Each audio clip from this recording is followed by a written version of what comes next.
Magandang araw Pilipinas, narito po ang latest Weather Today forecast. Ito po ang ating weather update patungkol sa ating minomonitor na si Bagyong Nando na may international name na Ragasa. Itong Ragasa na name na ito ay galing sa Filipino term na Rumaragasa. Sa kasalukuyan, itong si Bagyong Nando ay tuluyan pa na mas lumakas from severe tropical storm. Ngayon ay typhoon category na siya nung 8 a.m. kaninang umaga. At ito ay nasa 775 kilometers east ng Central Luzon. Ito ay may taglay na lakas ng hangin malapit sa mata o sentro ng bagyo na umaabot ng 120 kilometers per hour at pagbugso o bigla ang paglakas ng hangin sa paligid nito na umaabot ng 150 kilometers per hour. Generally, gumagalaw ito pa northwest papunta dito sa extreme northern Luzon sa bilis na 10 kilometers per hour. Sa mga susunod na araw, nakikita din natin at oras yung posibilidad nito na maging isa ng super typhoon. At pag nangyari po yun, ay magtataas tayo ng up to signal number 5. Yun po yung pinakamataas natin na category at signal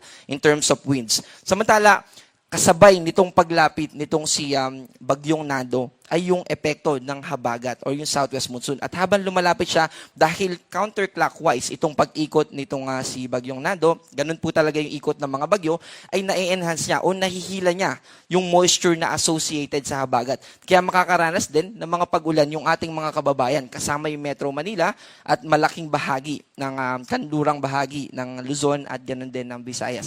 Ito namang si Bagyong Mirasol, yung formerly name niya nung nasa Philippine Area of Responsibility niya, siya ay, ito ay may international name na Mitag, tuluyan na ito na mas lumayo pa sa ating bansa at wala na itong epekto sa anumang parte ng ating bansa. Ito yung forecast track natin patungkol kay Bagyong Nando. And nakikita natin, by Monday morning, yung posibilidad niya na maging super typhoon. At ito po ay bago siya lumapit. By Monday afternoon or evening, ay ito yung time na kung saan pinakamalapit ito sa kalupaan natin sa ating bansa.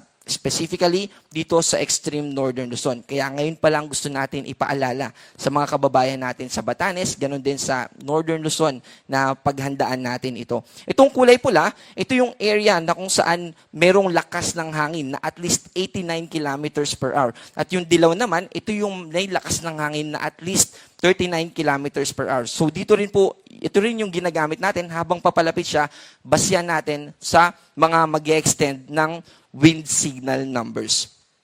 Sa kasalukuyan ay wala pa rin tayo nakataas sa signal number 1, pero mamayang hapon ay tataas natin sa signal number 1, yung Cagayan Valley region, yung extreme northern Luzon, kasama na din yung northern part ng probinsya ng Aurora. Again, yung pinakamataas natin na signal number ay number 5. Ito po ay by Monday, habang nasa vicinity ito ng extreme northern Luzon. At ayun po yung patungkol sa hangin. Patungkol naman sa ulan, meron tayong nakataas na weather advisory or yung heavy rainfall outlook. Ito yung within the next 24 hours, gaano kadami yung mga pag-ulan na ating mararanasan.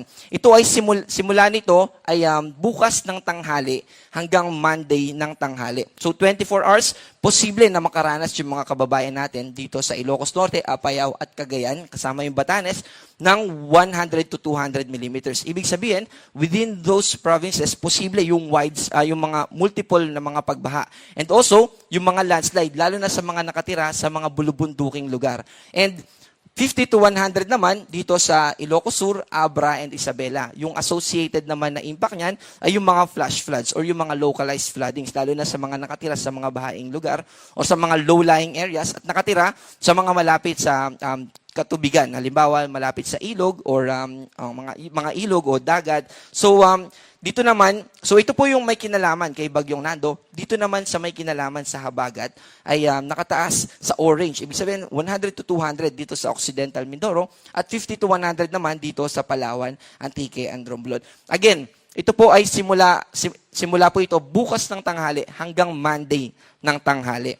And then para naman sa Monday ng tanghali hanggang Tuesday ng tanghali, umaabot na ng more than 200 millimeters yung mga pagulan dito sa Batanes, Ilocos Norte, Apayao, and probinsya ng Cagayan. Ibig sabihin naman ito ay posible na yung widespread na mga pagbaha, malawakan na mga pagbaha. And also, associated din dito, yung mga landslide, lalo na, again, sa mga nakatira sa mga mountainous areas. And 100 to 200 naman, dito sa Ilocos Sur and Abra, ganun din sa Occidental Mindoro, and 50 to 100 naman dito sa mga probinsya ng La Union, Benguet, Ifugao, Mountain Province, Kalinga, Isabela, Zambales, Bataan, Cavite, Batangas, Antique, Palawan, at Romblon.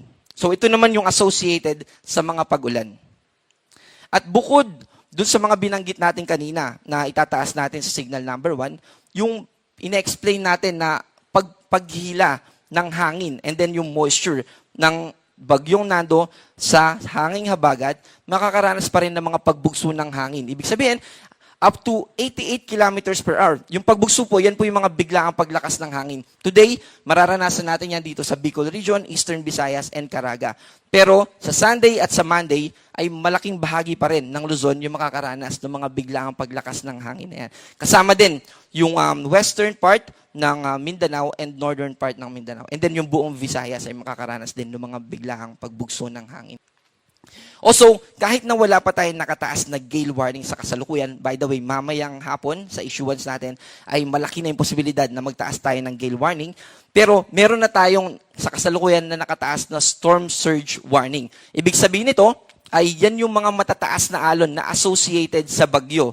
Iba po ito dun sa tsunami. Yung tsunami naman ay yung mga pagtaas ng alon, yung mga waves na associated naman sa earthquake o sa paglindol. Itong storm surge warning natin, ito yung pagtaas ng alon na associated naman sa bagyo. In this case, kay bagyong Nando. So, gusto nating paalalahanan yung mga kababayan natin na nakatira dito sa coastal areas ng Cagayan, at Ilocos Norte, ganun din dito sa Ilocos Sur, northern portion ng Ilocos Sur at extreme northern Luzon. Lalo na dito sa Batanes dahil posibleng umabot ng mahigit 3 meters yung mga pag-alon na pwede nating ma-encuentro o ma-encounter. Also, gusto po natin paalalahanan yung ating mga kababayan habang wala pa yung epekto nitong si Bagyong Nando. Ngayon pa lang po, kung meron tayong mga establishmento o meron tayong mga nakalatag na tent na dapat nating ibaba, kapag yung mga tipo na kapag nadaanan ng malalakas na hangin ay guguho, ganun din kapag merong mga puno sa tabi ng bahay natin na posibleng itumba ng malalakas na hangin, ay umiwas na po o gawan na natin ng paraan, paghandaan na natin. In terms naman ng bubong, kung meron tayong mga kailangan ayusin sa ating mga bubong, ay ayusin na natin habang hindi pa natin nararanasan yung epekto nitong si Bagyong Nando.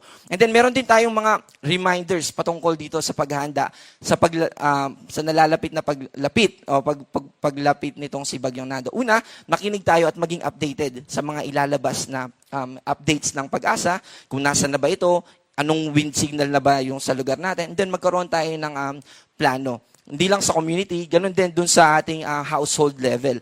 Yung ating pamilya mismo sa bahay natin, gumawa tayo ng plano na kapag ganito na yung sitwasyon, dapat coordinated tayo sa mga DRRM offices para sa mga tamang aksyon na gagawin natin. Maghanda rin tayo ng emergency kit, mga pagkain na pwede nating itabi para kapag tayo apektado na at hindi na tayo makabili sa labas, ay meron tayong nakahandang prepared na mga plano at pagkain. And then, kapag sinabihan na po tayo ng ating DRRM officers sa ating mga lugar na lumikas, ay sumunod po tayo.